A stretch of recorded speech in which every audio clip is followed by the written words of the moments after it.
बेधडक, स्पष्ट आणि सर्वांना आपलंसं करत दिलखुलासपणे वावरणारे महाराष्ट्राचे उपमुख्यमंत्री अजित पवार यांचं बारामती इथं झालेल्या विमान अपघातात दुर्दैवी निधन झालं आणि पवार कुटुंबियांसह लाखो कार्यकर्त्यांना मोठा धक्का बसला।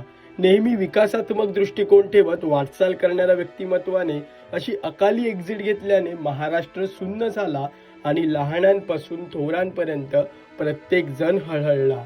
राजकीय क्षेत्रात सक्रिय असणाऱ्या अजित पवार यांनी कला क्षेत्रावरही भरभरून प्रेम केलं आणि कला क्षेत्रासह संपूर्ण मनोरंजन सृष्टीसाठी त्यांनी महत्त्वाचे निर्णयही घेतले। त्यामुळे विविध क्षेत्रांसह मनोरंजन सृष्टीतूनही अजित पवारांना श्रद्धांजली वाहण्यात आली आणि कलाकारांनी सोशल मीडियावर भावुक पोस्ट करत जुन्या आठवणींना उजाळा दिला। पण मंडळी, तुम्हाला माहित आहे का, राजकीय क्षेत्रासह सामाजिक क्षेत्रात अहोरात्र सक्रिय असणाऱ्या अजित पवारांना चित्रपट पाहण्याची सुद्धा आवड होती। अहिल्यानगर जिल्ह्यातील देवळाली प्रवरा हे अजित पवार यांचं आजोळ। या ठिकाणीच त्यांचं बालपण गेलं। इथंच गोट्यांचा डाव रंगला आणि सायकलवरून फिरत चित्रपट पाहिले गेले। अजितदादा सुट्टी पडली की आजोळ गाठायचे, तेव्हा सायकलवरून श्रीरामपूरमधील थिएटरला ते हमखास जायचे आणि चित्रपट पाहायचे। स्वतः अजित पवार यांनीच विधानसभा निवडणुकीच्या प्रचारादरम्यान 2024 साली श्रीरामपूर येथील जाहीर सभेत ही आठवण सांगितली होती। पहा अजित पवार नेमकं काय म्हणाले होते।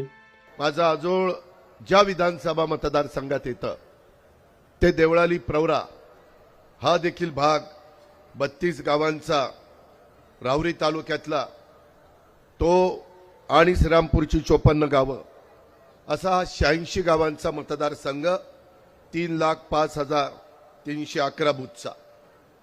मला बरेच दिवस मनामध्ये होतं की बाबा इथं जाऊन सभा घ्यावी। आमचं लहानपणच इथं अनेकदा उन्हाळ्याच्या सुट्ट्याला आणि दिवाळीच्या सुट्ट्याला देवळाली प्रवरा इथं जी नगरपालिका आहे तिथं गेलेलं असल्यामुळं माझं श्रीरामपूरमध्ये पण लहानपणी येणं जाणं होतं, कारण आम्ही चित्रपट बघायला इथंच यायचो। एक ह्या श्रीरामपूरमध्ये त्या काळामध्ये सुबत्ता होती, एक महत्वाचा माझ्या महाराष्ट्रातला तालुका म्हणून या श्रीरामपूरची ओळख होती। आमचा तिकडं बागायती तालुका म्हणून बारामती पुणे जिल्ह्यातला आणि माझा नगर जिल्ह्यातला श्रीरामपूर।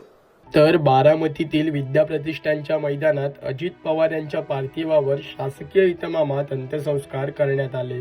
यावेळी राजकीय क्षेत्रासह विविध क्षेत्रातील मंडळींनी हजेरी लावत अजित पवारांना श्रद्धांजली वाहिली। या प्रसंगी मनोरंजन सृष्टीतील काही मंडळी सुद्धा उपस्थित राहिली होती। महाराष्ट्राचे माजी मुख्यमंत्री दिवंगत विलासराव देशमुख यांचे पुत्र आणि प्रसिद्ध अभिनेता रितेश देशमुख यांनी उपस्थित राहत अजित पवारांना श्रद्धांजली वाहिली।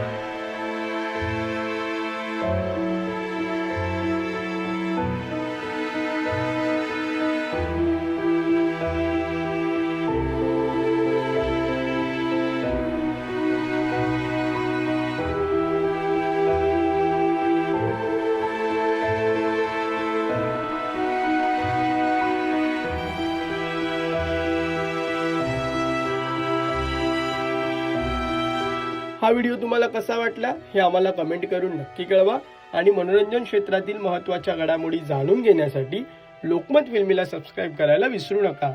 पाहत रहा लोकमत फिल्मी।